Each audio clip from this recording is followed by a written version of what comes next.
Well, hi everyone. Let's talk about World 4, the world of archetypes. In Tarot Island, this is where the tarot cards live, archetypes. It's existing at a higher level. This world is home to the archetypes and to pure forms that Plato referenced. Do you remember that reference? He said the perfect templates for all phenomena that manifest in the physical world. It's the realm of pure potential and the essential qualities that underpin the forms and phenomena observed in the lower worlds. It's like a pure piece of paper. Pretty cool. That's about to have sacred geometry on it. Pure potential. If you have my book Gnosis, then you know a character called Pure Potential. So this is where pure potential lives. Let's dive into that a little bit because we want to really understand these archetypes that we're talking about, right? So potential is also what they would call a virgin spirit. And it really does make more sense to say pure spirits these days instead of virgin spirits, especially if you're talking to an immature crowd or maybe you're talking to children, and it has this whole like social element to it, and it makes people all squirrely, and it gets them, not thinking on the right kind of plane. So we really do want to use pure spirits when we're kind of out in public, I think.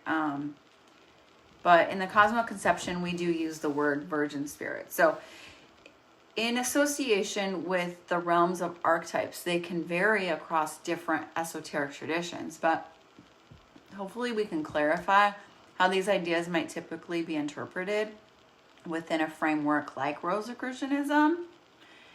And it kind of trickles into similar mystical systems because that's just how it works. Heindel just is a forerunner. That's what he did. So in many esoteric teachings, virgin spirits are considered pure spiritual beings at the very early stage of their evolutionary journey. So these spirits have not yet fully descended into material form, or they have not undergone the cycle of reincarnation with the experiences associated with physical existence. So it's like first soul, right? First time here. So the term virgin indicates their untouched or pristine state, free from impressions and modifications of worldly experiences.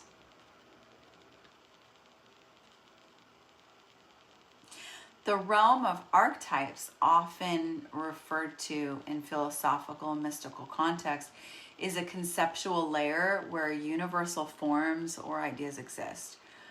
These archetypes are the perfect models or prototypes of all things that manifest in the physical world. In Platonic philosophy, which influences many esoteric teachings, this is known as the realm of ideas or forms. Wait, we thought that was the other world. Don't worry, we're going to get into that later. It's a non-physical space where the pure essence of things, everything from physical objects to concepts like beauty and justice, exist in their most ideal form. So if you're saying to somebody, you're being idealistic, well, in the mental world, they are holding that pure potential. Does that make sense? The connection between virgin spirits and the realm of archetypes might be conceptualized as the virgin spirits residing in or being closely connected to this realm. Since they are untouched by physical existence, their pure state resonates with the purity and perfection of the archetypal form. And yes, I know we have all been washed in the blood of the Lamb, and we are all pure, and that's a whole nother line of thought we're not going into today.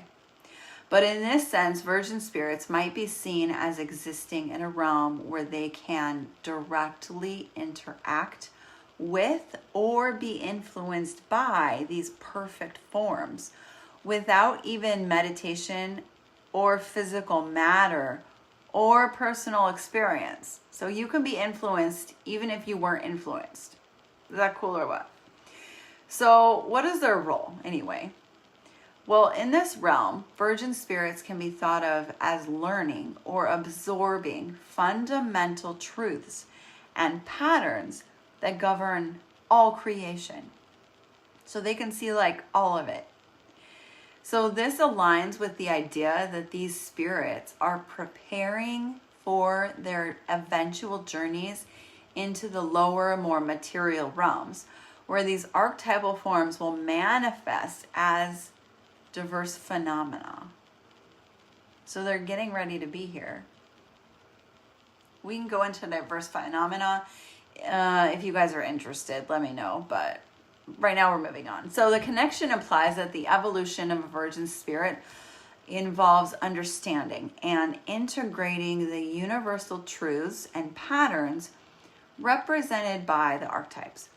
As they progress and eventually incarnate into more material forms, the insights gained from the realm of archetypes guide their development and the lessons they learn through physical existence. So if you use the tarot cards, you can learn from the realm of archetypes, and it will influence your existence here. This plane is where individual consciousness begins to transcend personal identity and merge with universal truths. It's a realm of higher spiritual awareness and insight where it begins to gain enlightenment and a broader understanding of the cosmos. That sounds pretty cool to me. I don't know, what do you guys think? So at this level, the focus shifts from individual existence to the expression of divine will and purpose. It's here that the plans or densities are woven by higher spiritual powers, guiding the evolution of life and consciousness across all planes. That's pretty cool. The highest of the worlds is often considered as the source of all creation and existence, the ultimate reality from which all things emerge, into which they return. This is the realm of pure potential. It is characterized by complete unity and often described as ineffable, beyond all descriptions and understandings. I think we can all agree on that in every religion. These 7 worlds are not merely places, but states of being, each reflecting different aspects of consciousness that are accessible to individuals as they evolve spiritually. They offer a map for understanding how the invisible influences the visible, and how material world is just one layer in a complex tapestry of existence that includes intangible dimensions full of life, thought, and spirit. The interplay between these worlds is dynamic and fluid, with influences flowing upwards and downwards and all around, creating a continuous cycle of cause and effect. Understanding these worlds helps us to grasp broader spiritual processes at work, guiding us toward greater awareness and ultimately a deeper communion with the cosmos. Yeah. That's pretty cool, having a deeper communion with the cosmos. That's what we all want, right? That's why we're here doing this work. So the archetypal world is often referred to in philosophical and mystical traditions, such as those inspired by Plato's theory of forms, is the realm where perfect forms or archetypes exist. We talked about that a little bit before. These are the pure original patterns or templates from which all things in the material world are derived. Each archetype represents a quintessence of a particular concept or form, be it physical or object or emotion or idea. We talked about that a little bit in the mental world episode or class. But let's talk about the role of the archetypes a little bit. So the archetypes are the foundational, and they serve as the building blocks for all experiences and manifestations in more tangible worlds. They provide the essential qualities that are then expressed in various forms through the process and creation and materialization, which is why they're so important in teaching children these archetypes. So if you don't have tarot cards at home, if you need some, contact me. I'll get you something that you can print. The mental world or world of thought is, remember, the realm where thoughts and ideas are more what is that word? Ephemeral? Is that am I getting the right word? They have substance and existence. They're independent of the physical brain. Remember, we talked about that before, but it's important to talk about this again because they kind of intermingle. So they're active and dynamic, and they shape the mental matter into thoughts and plans and create constructs.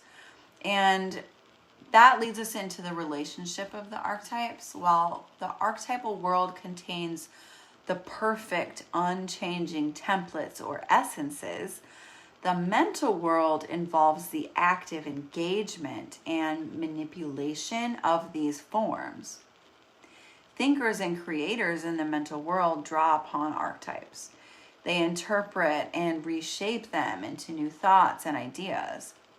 This is the realm of innovation, where archetypal concepts are individualized and given unique expression. So it's like if you pull a tarot card and you want to paint the Fool tarot card your own way, you're able to do that, and it gives it this whole fresh new expression. That's pretty cool. So virgin spirits, again, let's define that a little bit. So in many esoteric teachings, including Rosicrucianism and Theosophy, are described as pure, unmanifested spirits at the beginning of their developmental journey.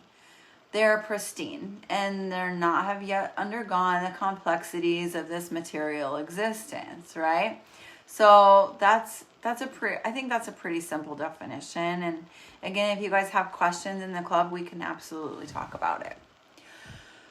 But what about existence in multiple realms? Because this is where it gets kind of like, so the concept that virgin spirits can interact in both the archetypal world and the mental world can be understood, I promise. So in the archetypal world, the virgin spirits may be thought of as existing in a state of potential, aligned closely with the pure essences of the archetypes. So here they're in a phase of learning or absorbing the fundamental truths and patterns of existence. So pure potential might be, talking to some sacred geometry and talking to the Fool card. The Fool is the pure potential card, really. And in the mental world, as they evolve, the virgin spirits begin to engage more actively with these archetypes, participating in the creative and thoughtful manipulation of archetypal ideas. So they can actually start participating. So when you go to Tarot Island in your dreamland and you're participating with these archetypes, that's what you're doing. This represents a stage of active learning and development where they start to apply and experience with the knowledge gained from the archetypal world. It's pretty cool. I know. Excuse me, guys. So what about coexistence and interaction? Because these realms are not strictly separate, but they integrate and they're fluid. The virgin spirits, as evolving beings, can interact with both realms as part of their growth process. They can be immersed in the purity of archetypes to understand the core principles of reality and simultaneously engage in the mental world to develop their capacity for thought and creation. So they are becoming thinkers, they are becoming creators. And that leads us into this metaphysical development. So this interaction reflects the journey of spiritual and intellectual development, where learning and application go hand in hand. Virgin spirits evolve by understanding fundamental archetypal truths and then learning to apply these truths creatively and thoughtfully. So that's all for our class today. I really hope that helped to clarify the archetypal world and how these worlds are starting to intermingle and dance with each other, and how they, we live with all these worlds all the time. It's not like there's like this separate space, right? Heaven is not this space we go to with this guy playing with toys, right? It's everything is interwoven all the time, and the pure spirit to this pure world is here with us. So learning how to describe these things again is absolutely fundamental in our journey. I so love doing these videos with you guys and learning these concepts further. Next, World 5. I wonder what's in store for us.